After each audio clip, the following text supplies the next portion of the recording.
Why they treated you so badly, even when you only showed them love. Vertical bar, Carl Jung's dark truth. They didn't hate you because you were unworthy. They hated you because your love reminded them of what they had buried. Carl Jung once said, "The brighter the light, the darker the shadow. You were the light that exposed their darkness, and that's why they treated you so badly even when all you gave was love." In this video, we'll go deep into Jung's depth psychology to uncover why pure hearts attract broken souls, and how your pain was never a punishment, it was initiation. Part 1. The Shadow Projection, Why Love Awakens Their Darkness. Carl Jung believed that within every human being lies a hidden dimension of the psyche known as the shadow, the part of ourselves we deny, repress, or refuse to acknowledge. It's the dark mirror of the personality where jealousy, anger, shame, and self-hatred are buried. Most people spend their lives running away from it, pretending it doesn't exist. But when someone deeply kind and loving enters their life, that person unknowingly becomes the mirror that exposes what's been buried. This is why your pure love, instead of being appreciated, often becomes the trigger for another person's darkness. Your warmth reminds them of how emotionally cold they are. Your honesty exposes their lies. Your selflessness reveals their selfishness, and your compassion shows them the cruelty they have justified or ignored within themselves. Jung called this unconscious defense mechanism shadow projection. In essence, projection means throwing onto others what we can't face in ourselves. When someone treats you cruelly despite your kindness, it's rarely about you. It's about what your presence stirs within them. You reflect to them the part they have exiled. You awaken their buried shame, and rather than confront it, they lash out at the one who revealed it, the mirror of the shadow. Imagine standing in front of a mirror that doesn't flatter you. It shows every imperfection, every scar, every piece of dirt you thought was invisible. Most people would rather smash the mirror than clean themselves. The same happens psychologically. When your love shines like light, it naturally illuminates what's hidden in others. A person who has never faced their own insecurity will hate you for your confidence. Someone who has never experienced unconditional love will suspect manipulation behind your care. To them, love feels unsafe because it's foreign. They've associated closeness with pain, so they reject intimacy to avoid being reminded of their wounds. Jung wrote that what we reject inwardly will eventually appear outside of us. In relationships, this means the traits we despise most in others are often the very qualities we've repressed in ourselves. A liar sees deceit in everyone. A cheater assumes betrayal. A cold person accuses others of being distant. And the one who hates your kindness probably hates the part of themselves that once tried to be kind and got hurt. 2. The unbearable light of being seen. To be truly loved is to be seen. But being seen is unbearable for those who have spent years hiding behind emotional armor. When you show love to someone who has built their identity around control, shame, or victimhood, your affection threatens their entire self-image. They might say they want love, but unconsciously they're terrified of it because love dismantles pretense. You can think of it as a psychological spotlight. Love doesn't just comfort, it reveals. It reveals unhealed trauma, internal contradictions, and the masks people wear to survive. That's why so many people sabotage love. The closer you get to their core, the more their shadow panics. They prefer rejection to vulnerability. This explains why some people grow cold right after intimacy. They pull away because they sense the risk of being seen too clearly. Their unconscious says, "If you see who I really am, you'll leave me." Ironically, they end up pushing away the one person who saw them without judgment. 3. Emotional inversion, the cruelty toward the kind. One of the cruelest paradoxes Jung explored was the emotional inversion that happens when love meets unhealed pain. The very qualities that make you loving, empathy, patience, honesty, become the reasons someone mistreats you, because your light feels unbearable to their darkness. They will project their shadow onto you. If they carry guilt, they'll accuse you of wrongdoing. If they feel inferior, they'll mock you to regain control. If they fear abandonment, they'll leave first. The unconscious logic is, if I hurt you, I won't have to face my own pain. In toxic dynamics, this projection becomes cyclical. The more you love, the more threatened they feel. The more they hurt you, the more guilty and ashamed they become, which deepens their shadow, which makes them lash out again. This is why trying to love a deeply wounded person often leads to confusion and exhaustion. You can't outlove someone's shadow, they must face it themselves. Jung warned that compassion without discernment turns into spiritual possession. You start carrying the emotional baggage of others as if it were your mission to heal them. But when you absorb their darkness, they won't thank you, they'll resent you for showing what they're running from. 4. Why your light feels like an attack. To a healed person, your love feels safe. To an unhealed one, it feels invasive. Jung compared this reaction to a vampire exposed to sunlight. The brightness burns because it exposes what thrives in darkness. When someone lives disconnected from their soul, every gesture of genuine care reminds them of the emptiness inside. That's why they ridicule kindness, distrust warmth, and label sincerity as naivety. They can't yet tell the difference between love and danger. Their nervous system is wired for chaos, not peace. You might wonder, why did they punish me for loving them? The answer lies in their unconscious. Your love activated their repressed pain. It broke their psychological defenses. It stirred memories they'd buried, moments of neglect, betrayal, or rejection.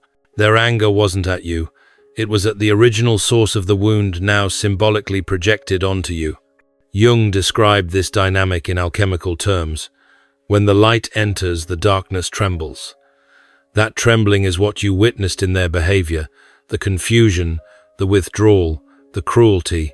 They weren't attacking you, but what your love represented: truth, exposure, and emotional nakedness. 5. The paradox of the empath. If you identify as a highly empathetic or sensitive person, Jung would say your task is not just to love, but to understand. Empathy without boundaries invites projections. You become a canvas for others' shadows. People sense your emotional availability and use it consciously or not to unload their repressed emotions.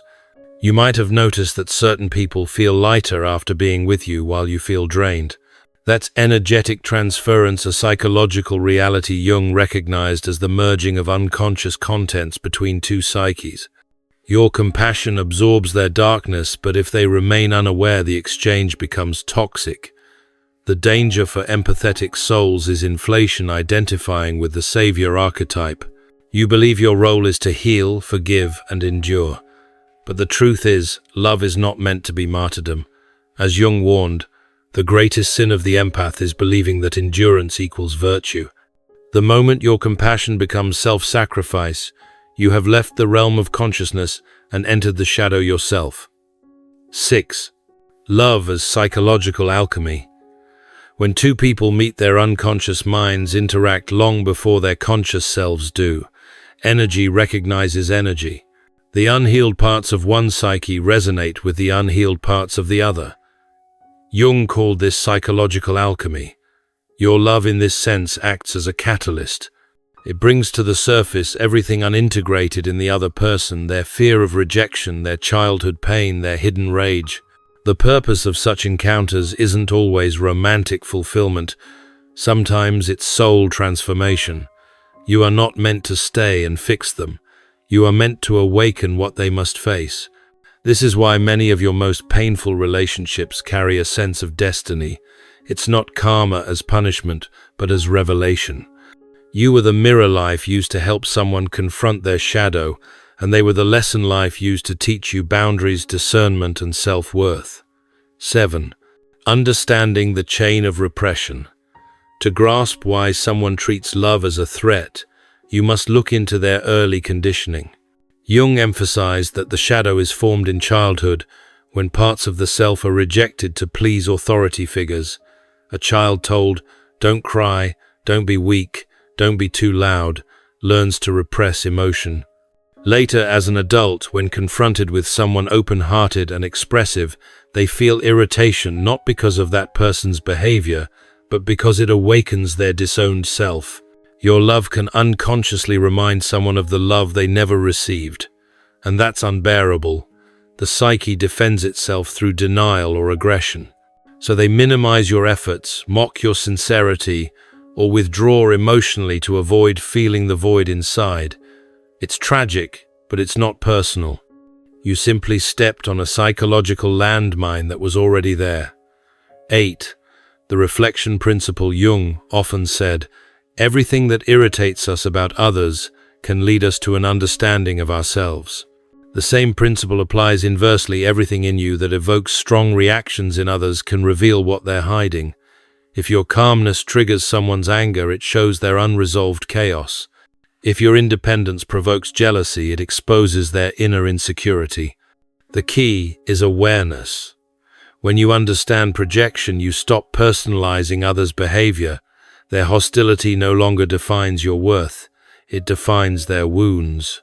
You start seeing every attack as information, a signal about what part of their psyche is speaking. This is emotional maturity responding from insight instead of injury. 9.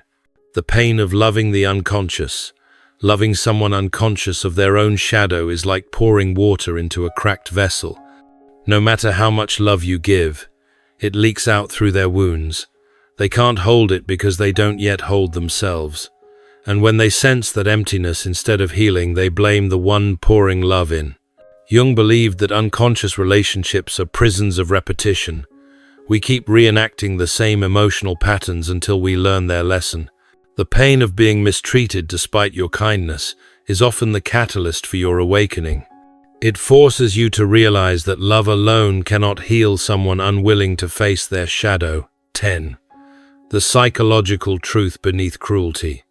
Cruelty is rarely born from strength. It's the armor of weakness. When someone belittles or betrays you, they're revealing the extent of their inner war. Their aggression is self-directed but displaced. Jung explained this through the concept of psychic compensation. The psyche tries to balance its inner deficiency by external overcompensation. The more powerless someone feels inside, the more controlling they become outside.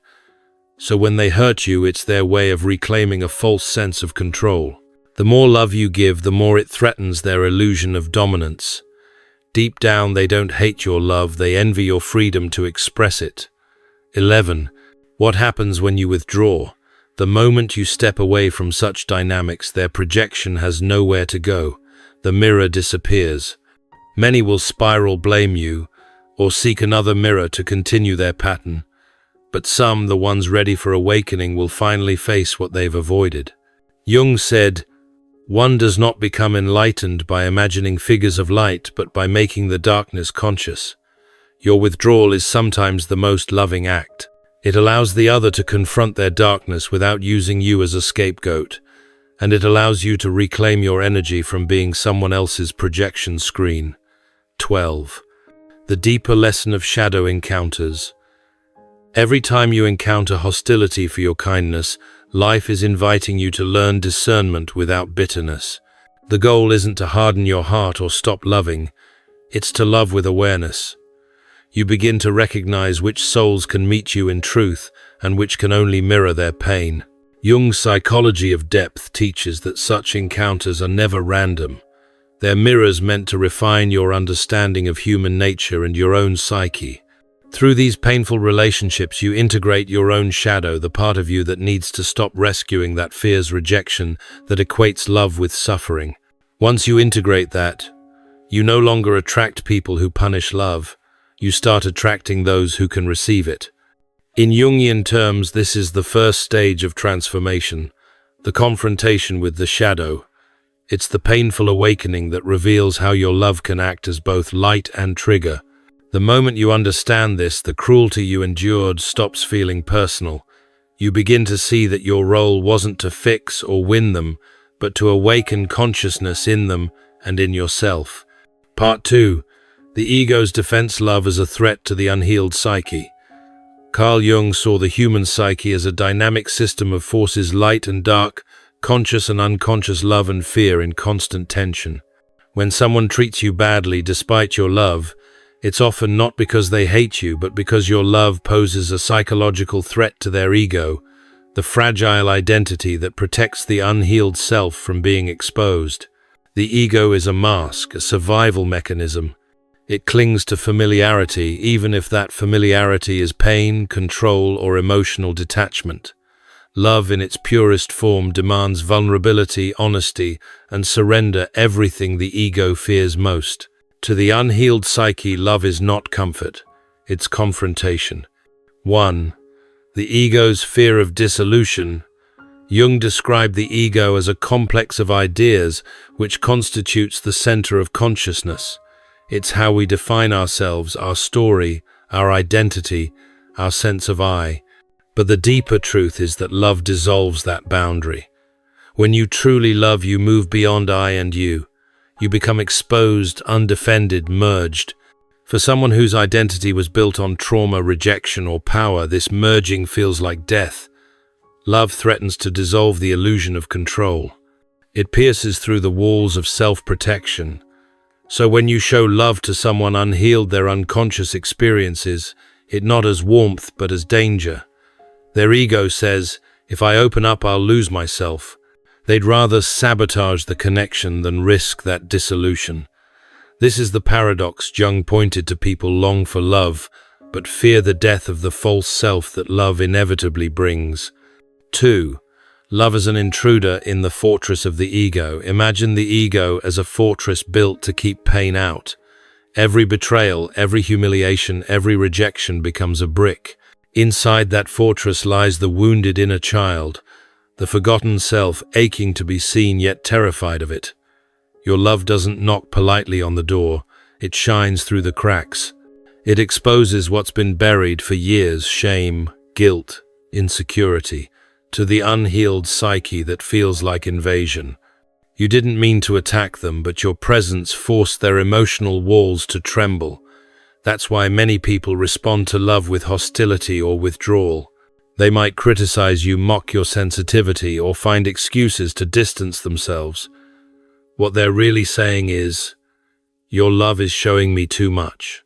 Jung would call this the ego's defense mechanism, the instinctive move to protect the persona, the social mask, from collapse.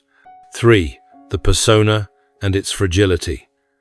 The persona in Jung's theory is the face we show the world, our polite, competent, socially acceptable version of self. Beneath it hides the shadow and the inner child. The unhealed person depends on the persona to survive. They believe it is who they are. When your love sees beyond that mask, you unintentionally challenge their entire psychological structure. Your perception of their real self makes their persona useless. The ego panics. If they see who I really am, they'll leave. So it rushes to destroy the connection before that revelation can happen. This is why someone might suddenly turn cruel, detached, or cold right after intimacy. The closer they feel to you, the more their defenses activate. Their cruelty is not random, it's an unconscious strategy to restore emotional control. They tell themselves stories like, "They were too intense, I need space," or "I can't trust this." These rationalizations protect their ego from the deeper truth: I'm terrified of being loved because it exposes my weakness. 4. The illusion of control and the fear of surrender. To the ego, control equals safety. In childhood, many people learned that love was conditional, given, and withdrawn unpredictably. They grew up believing vulnerability leads to pain. So as adults, they equate control with emotional survival. They prefer to dominate rather than connect, to criticize rather than feel, to leave first rather than be left. When your love enters their world, it threatens to rewrite those unconscious equations. Your compassion says you're safe. Their trauma replies, safety doesn't exist. That's the clash. Your love is light, their psyche is darkness, and the ego stands in between like a terrified gatekeeper. Jung noted that the greater the light, the darker the shadow. The more pure your intention, the more violently the unhealed ego reacts because it senses its illusion crumbling. 5. Self-sabotage as a defense mechanism. One of the most destructive outcomes of the ego's defense is self-sabotage. Jung described this as the psyche's way of maintaining equilibrium. The ego would rather destroy the relationship than let the unconscious emerge. You've probably seen this. Someone who finally meets love after years of chaos suddenly starts creating problems, arguments out of nowhere, mistrust without reason, withdrawal without warning. These are not conscious decisions. They're defensive reflexes. They start believing things like, "This is too good to be true. I don't deserve them. They'll hurt me anyway." To avoid being hurt, they hurt first. To avoid rejection, they reject. It's the ego's twisted logic of control. It says, if I destroy love on my own terms, at least I'm not powerless. This cycle is common in people who have not yet individuated, who still identify with their trauma rather than their true self. 6. The unhealed ego and the projection of guilt. When love penetrates the ego's armor, it activates guilt.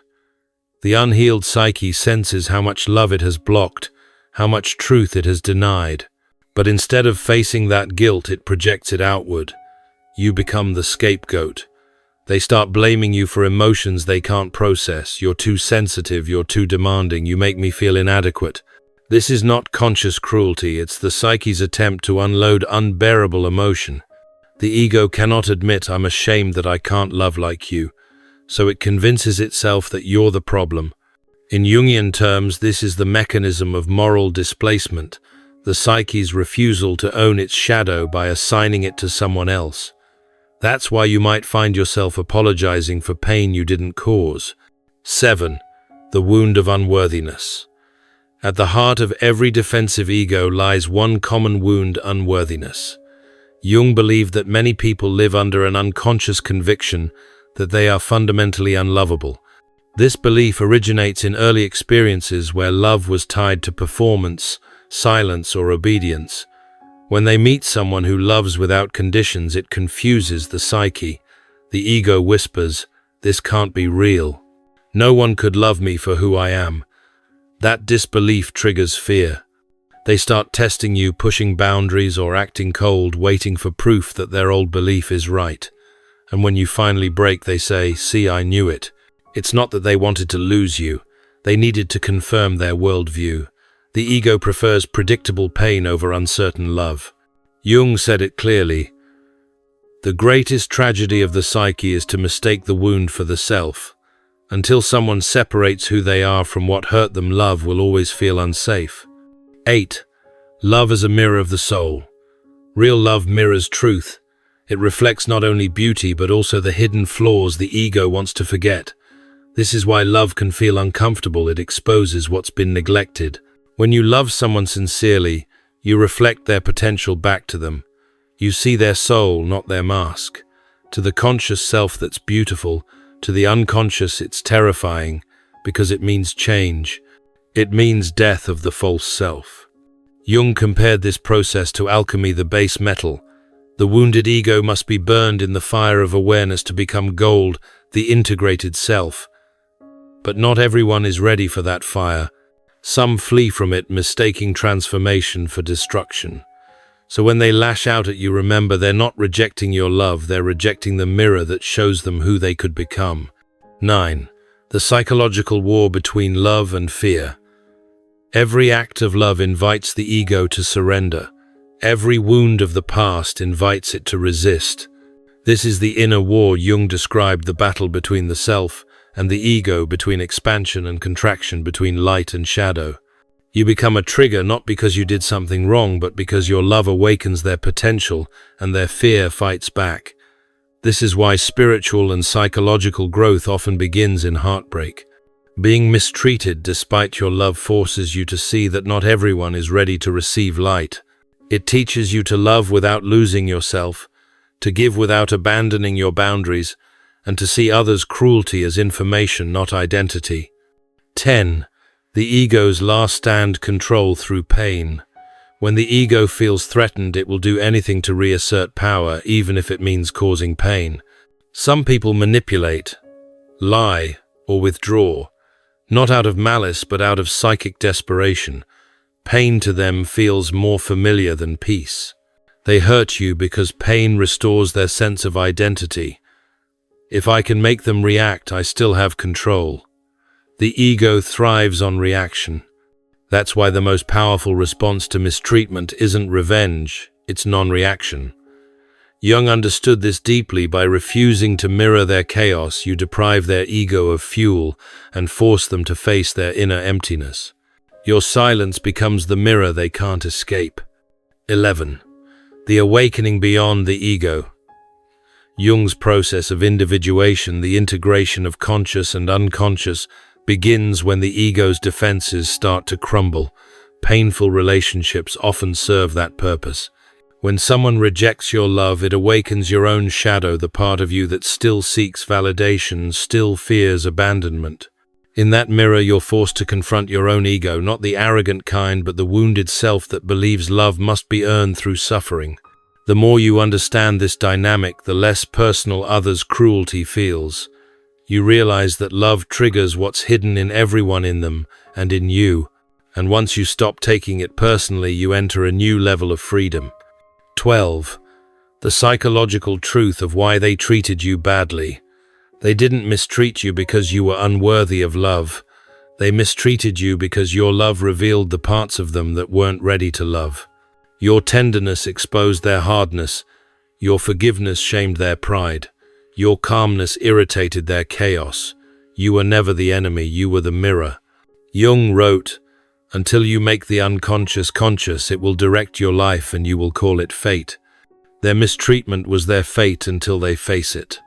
Your awakening is your freedom once you stop trying to change them. In the language of Jungian psychology, love is not just an emotion, it's an agent of transformation. It dismantles illusions, burns masks, and exposes the true structure of the psyche. That's why for the unhealed it feels unbearable. When you understand this, their cruelty no longer defines you, it educates you. You stop asking, "Why did they treat me badly?" and start understanding why love terrifies the unhealed heart. Part 3. The Archetype of the Wounded Healer, Why You Attract the Broken Carl. Jung identified an archetype that lives deeply within those who have suffered, yet still choose to love the wounded healer. It is the soul who has turned pain into empathy, trauma into wisdom, and heartbreak into understanding. But the tragedy of this archetype is that the same compassion that makes you magnetic to others also makes you vulnerable to attracting the broken, the lost, and the emotionally unavailable. It's not random, it's psychological resonance. The wounded healer carries a vibrational signature that says, "I know pain. I can understand you. You are safe with me." For those who are unhealed, that feels irresistible. Jung believed that every psychological wound leaves a psychic imprint, a field of energy that shapes our relationships. When you've endured emotional suffering and faced your darkness, you carry a depth that others sense immediately, not through words but through presence. The broken are drawn to that depth like moths to a flame. They feel subconsciously that you have something they lack: integration, light, or inner calm. But what they don't realize is that your light was forged through the very darkness they're still avoiding. 1. The magnetic pull of the unhealed. The wounded healer archetype operates on the principle of unconscious recognition. You recognize their pain before they ever confess it. You feel it, you intuit it. Jung would describe this as participation mystique, the psychological merging that happens when two unconscious fields overlap. Your empathy reads their energy like a psychic radar. Their suffering speaks the same emotional language as your own past wounds. Without realizing it, you become the healer they never had. But there's a trap: healing others gives you a sense of purpose that masks your own unresolved pain. You might tell yourself you're simply helping or loving unconditionally, but underneath there's often a hidden belief. If I can heal them, maybe I'll finally prove that my pain had meaning. This is the unconscious bargain of the wounded healer. You try to redeem your suffering by saving someone else. The danger is that this pattern turns love into a mission. You stop relating soul to soul and start relating wound to wound. And when love becomes therapy, both people lose their freedom. One becomes the savior, the other becomes the patient. Jung warned that he who heals must first heal himself, because otherwise the healer projects their own unhealed parts onto those they help. 2. Pain as a frequency of attraction. In Jungian psychology, everything in the unconscious seeks integration. That means whatever remains unhealed in you will magnetize experiences that force you to face it again, not as punishment, but as transformation. If you still carry the belief that love requires suffering, you will keep attracting those who make you suffer. Your unconscious remembers the emotional climate of your early years, the silence, the chaos, the neglect, the conditional affection. That becomes your comfort zone. So even though consciously you want peace, your psyche seeks the familiar. The person who can't love you fully feels oddly right because their inconsistency mirrors the pattern your nervous system was trained to survive. This is why you might say, I always attract people who need fixing. You don't attract them because you're weak. You attract them because your soul is still trying to finish a psychological equation. If I can finally heal this kind of person, maybe I can finally heal myself. But that logic keeps you stuck. The universe doesn't ask you to fix what broke you. It asks you to recognize that you were never meant to bleed for someone else's redemption. 3. The mirror of shared wounds. Relationships are mirrors of the psyche. According to Jung, every person you meet reflects an aspect of your inner world, especially those who hurt you. When a broken person enters your life, they are not just seeking help.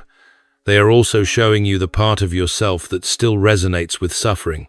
For instance, if you attract emotionally unavailable partners, it might be because a part of you is also unavailable, not because you're cold, but because you're still afraid to receive love freely.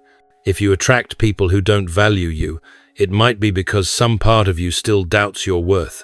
This is what Jung meant when he said, "The meeting of two personalities is like the contact of two chemical substances. If there is any reaction, both are transformed."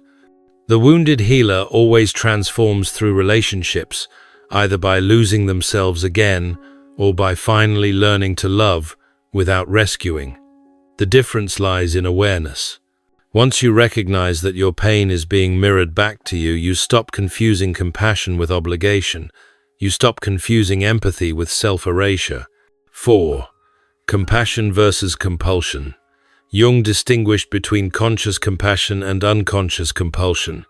Compassion is born from strength. You help others because your heart overflows.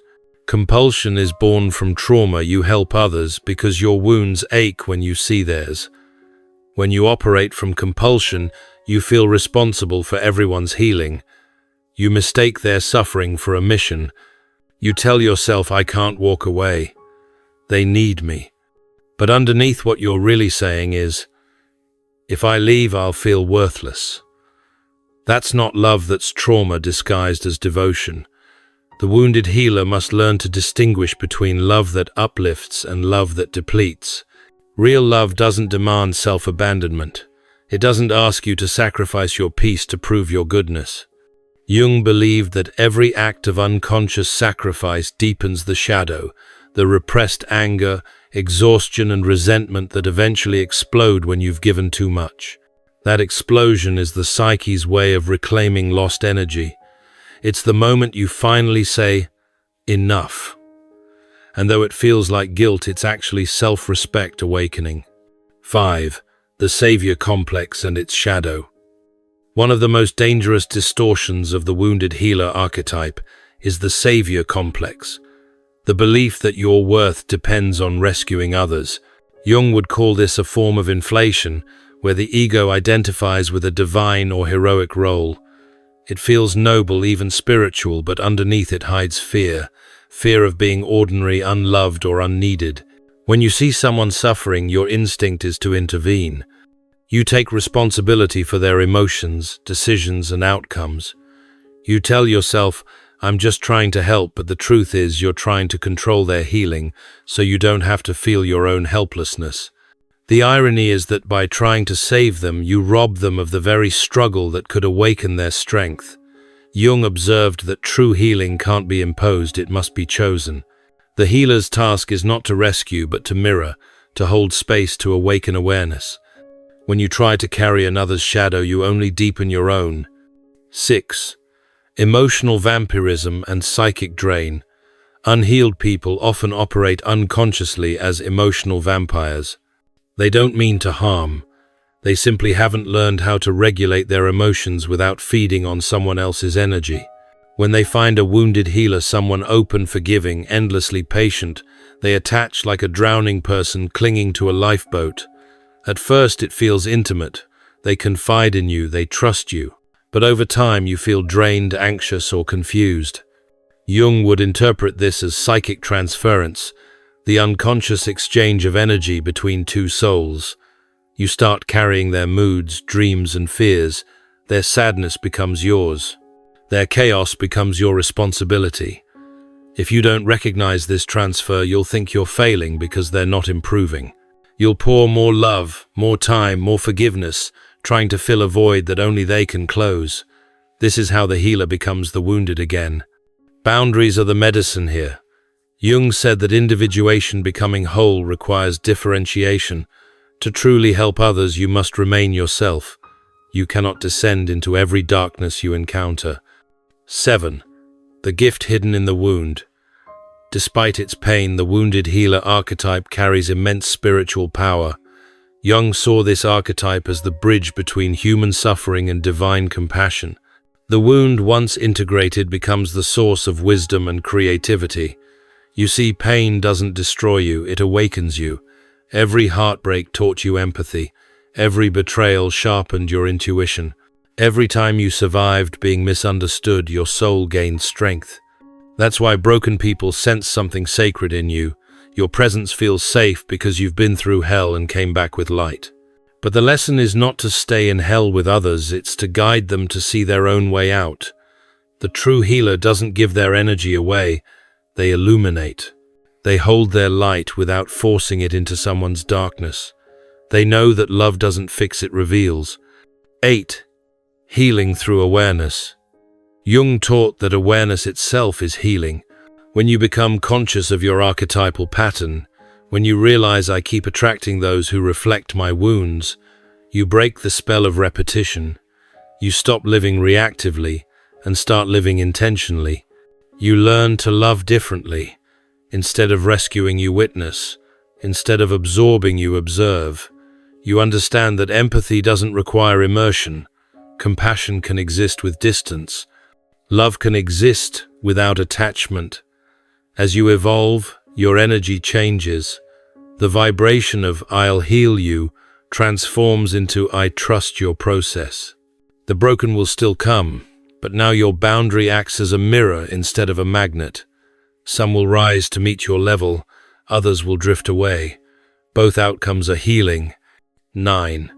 From wounded healer to conscious healer.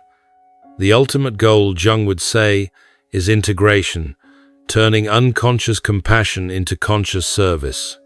The wounded healer becomes the conscious healer when they no longer use others' pain to validate their purpose. This transformation requires shadow work. You must face your own motives for helping. Do you love because you're full or because you're empty? Do you stay because it's right or because you're afraid to leave? Every honest answer liberates another part of your soul. The conscious healer loves from wholeness, not from lack. They give because love overflows naturally, not because they need to prove their goodness. They understand that not every wound is theirs to mend, and not every soul is ready to be saved. 10. Why the broken still find you. Even when you've healed, you'll still attract the broken, but the difference is in the dynamic. Before, their pain consumed you. Now their pain informs you. You no longer confuse empathy with responsibility. You know how to feel deeply without losing yourself. When broken people approach you, it's no longer a karmic trap, but a spiritual opportunity for both of you. Your calmness becomes an invitation, not an entanglement. Some will awaken through your example. Others will walk away because your peace disturbs their chaos. Either way, you remain grounded. Jung would call this individuation in action, the moment your inner wholeness transforms your relationships. You no longer repeat cycles. You rewrite them. 11. Love as the ultimate healer. The paradox of the wounded healer is that love caused the wound, and love is also the cure, but not love for others, first love for self. The healing begins the moment you stop proving your worth through fixing others and start treating your own pain with reverence. You realize that your empathy was never meant to be a burden, it was your superpower. It taught you to see beyond the mask, to sense what's unspoken, to understand the unseen. But now it's time to use that power consciously, to heal with boundaries, to give without losing, to love without rescuing. Jung said, "Only the wounded physician heals." But he didn't mean you must keep bleeding. He meant your awareness of pain allows you to understand others without being consumed by them. That's the sacred maturity of the archetype. 12. Integration, the light beyond the wound. Once you integrate this lesson, you stop asking why the broken come to you. You understand it's because you radiate wholeness. You stop confusing pity for love and start choosing resonance. You recognize that the same light that once attracted chaos now attracts consciousness. You don't close your heart, you refine it. You don't harden, you evolve. You love differently, not from emptiness, but from overflow. You realize your role is not to carry, but to inspire. You no longer identify as the wounded healer, but as the wise one who learned to alchemize pain into power. In Jung's language, this is individuation, the birth of the self through the death of illusion. And in your language, it's freedom. Part 4. Individuation, transforming pain into power. Carl Jung saw pain not as a punishment, but as a sacred invitation, a call from the unconscious to integrate what has been disowned. In his theory, every wound is a gateway, every heartbreak an initiation, every betrayal a summons to reclaim power from the shadows. The process through which this transformation occurs is what Jung called individuation, the lifelong journey towards psychological wholeness. It is the art of turning suffering into strength, of allowing darkness to become the raw material for light. Pain in Jungian thought is not an obstacle to consciousness, it is the path itself. When you've been treated badly despite your love, the ego wants revenge or closure, but individuation demands something deeper: reflection, awareness, and integration. Instead of asking, "Why did they hurt me?" you begin asking, "What in me allowed this to happen? What truth does this pain reveal about my soul?" This is not self-blame, but radical consciousness. Jung insisted that nothing truly changes until it becomes conscious.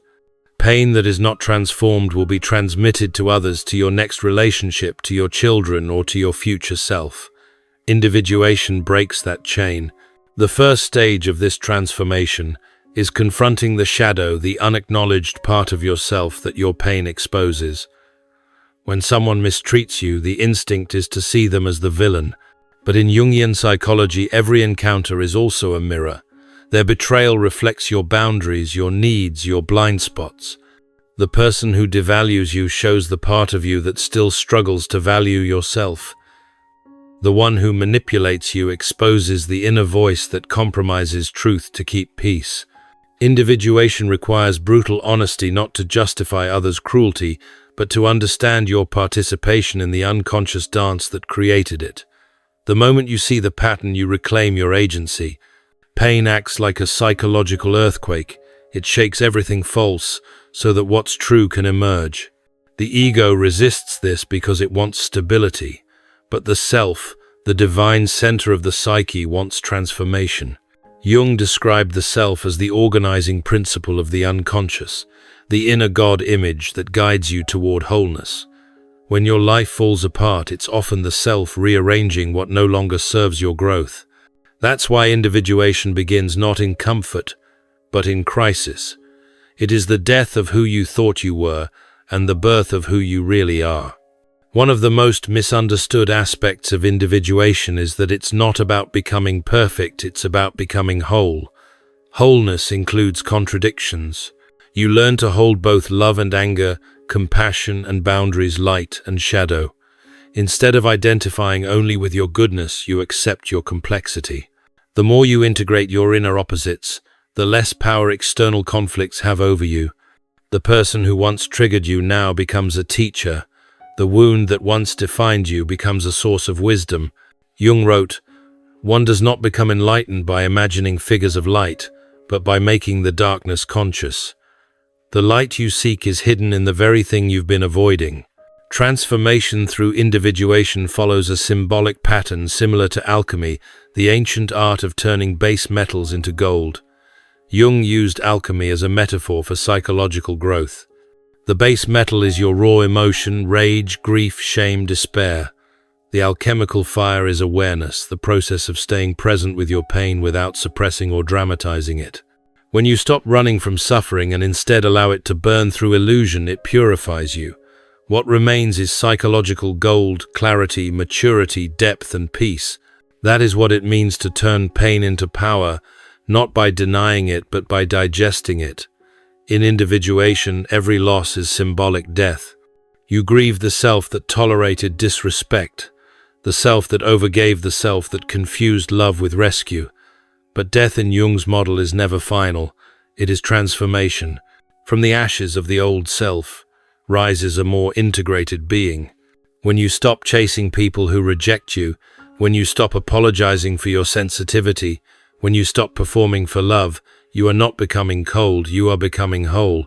Pain is the crucible that refines identity into essence. You no longer identify as the victim of your story, you become its author. As individuation unfolds, you begin to recognize the deeper meaning of the people who hurt you. They were not random, they were archetypal messengers. In Jungian terms, they personify the aspects of your psyche that was still unconscious. The betrayer mirrors your unhealed trust issues. The narcissist mirrors your disowned confidence. The abandoner mirrors your fear of being alone. Each one is a living symbol, a manifestation of your inner conflicts projected outward.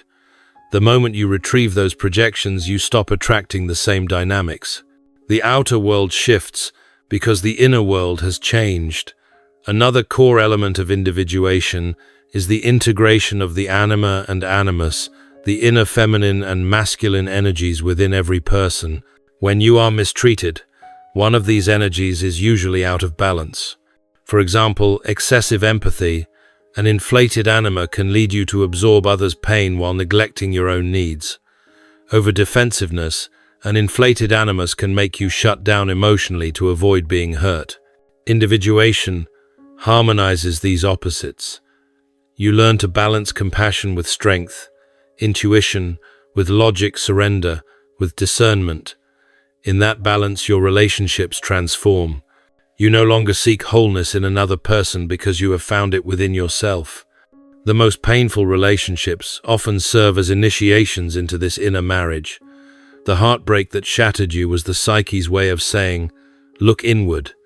The love you're trying to find out there is waiting inside. As you integrate your anima and animus, your outer life begins to mirror your inner harmony. You stop attracting chaos because chaos no longer feels like home. You stop chasing love because love starts flowing naturally from your own alignment. Jung said that the outer world is a reflection of the inner state. The moment you become congruent inside, synchronicities replace struggles. Transforming pain into power also means reclaiming the energy you once gave away through resentment. Every time you replay the past, every time you rehearse conversations in your head, you feed the past with your vitality. Jung saw resentment as a form of psychic possession, the ego's attempt to maintain identity through grievance. Individuation asks you to withdraw that projection. You stop feeding the wound with attention and instead feed your growth with awareness. Forgiveness in this sense is not moral, but energetic. You release the charge that keeps you bound to your past, so that your life force can return to the present moment. True empowerment in Jungian terms is not dominance but integration. Power is not the ability to control others, but the capacity to remain centered regardless of others. When you individuate, you no longer depend on validation to feel valuable. You stop oscillating between superiority and inferiority because you see through both illusions. You don't need to prove your worth through achievement or suffering. You embody quiet authority, the kind that comes from inner coherence. Jung described this as alignment with the self, where the conscious and unconscious no longer compete but collaborate. This inner alignment also changes how you relate to pain itself. Instead of seeing suffering as an enemy, you begin to treat it as information. Pain becomes a messenger that tells you where your soul is still asleep. When you feel hurt, you ask, What part of me is being asked to wake up? Every disappointment becomes a dialogue with the unconscious. This shift from victimhood to curiosity is the moment pain loses its poison. Awareness transforms agony into instruction. As Jung observed, there is no coming to consciousness without pain. Pain is not the problem, unconsciousness is. Individuation also involves the reconciliation of opposites, the paradoxical ability to hold light and dark simultaneously. You no longer reject your anger or guilt. You learn to understand them. Anger becomes the voice of violated boundaries. Guilt becomes the sign of moral awareness. Instead of suppressing emotions, you integrate their wisdom. This integration prevents the shadow from controlling your behavior unconsciously. You no longer project your repressed emotions onto others. Instead, you contain them consciously, and that containment becomes strength. The ability to hold tension without collapsing is the essence of psychological maturity. As individuation deepens, your external world begins to mirror your internal transformation.